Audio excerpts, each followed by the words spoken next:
네, 오늘 오후 광주의 한 아파트 신축 현장에서 거의 다 지어진 아파트 외벽이 순식간에 무너져 내렸습니다.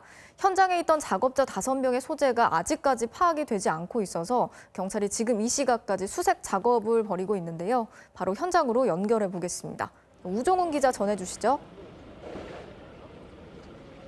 네, 광주 아파트 외벽 붕괴 현장입니다. 건물에 추가 균열이 있는 것으로 알려지면서 추가 붕괴 가능성이 있는 것도 완전히 배제할 수는 없는 상황입니다. 제 뒤쪽으로는 붕괴된 외벽 아파트 현장이 있는데요. 건물 정상부부터 중간까지 한쪽 모서리가 마치 폭격을 맞은 듯 잘려나갔습니다. 경찰은 현재 주변 도로를 통제하고 차량과 보행자가 다니지 못하게 막고 있습니다.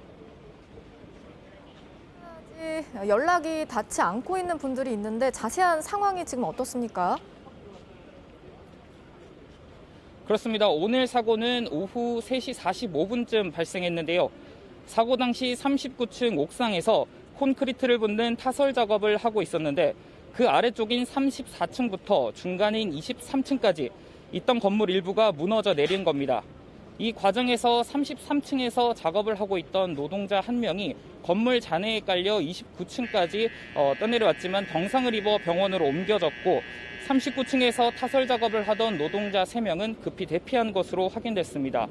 문제는 현장에 있었던 노동자 5명이 아직 연락이 닿지 않고 있다는 건데요. 경찰은 휴대전화 추적을 통해 이들의 신호가 사고 현장 인근에서 잡히는 것까지는 확인했지만 추가로 이들을 찾기 위한 수색 작업을 벌이고 있습니다. 경찰 인력이 위시 조회를 실시한 바 지금 위치가 기지국이 다 주변 쪽으로 지금 현재 뜨고 있는 상태입니다. 네, 그리고 건물 외벽이 무너져 내리면서 도로변에 있던 차량들도 매몰이 됐다고요? 그렇습니다. 지상 5, 60m 높이에서 떨어진 건물 잔해는 바로 옆 도로변으로 떨어졌는데요. 도로변에 있던 컨테이너가 잔해에 맞아 파손됐습니다. 공사장을 감싸고 있던 안전 펜스도 무너지면서 차량 20여 대가 처참히 부서진 채 방치돼 있습니다. 고압전선도 불꽃을 일으키며 끊어지면서 일대 113대가 정전되기도 했습니다. 목격자 얘기 들어보겠습니다. 기차 굴러간 소리가 나길래 이렇게 오른쪽으로 쳐다보니까 건물이 주저앉아 버리면서 먼지가 나더라고요.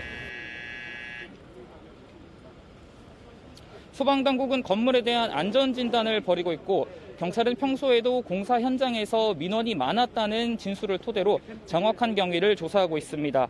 지난해 6월 광주 학동에서는 재건축 중이던 건물이 무너지면서 사상자 17명이 나는 사고가 발생했는데 당시 시공사였던 HDC 현대산업개발이 또 다른 현장에서도 사고를 내 비판이 거세게 일 것으로 보입니다. MBC 뉴스 우종훈입니다.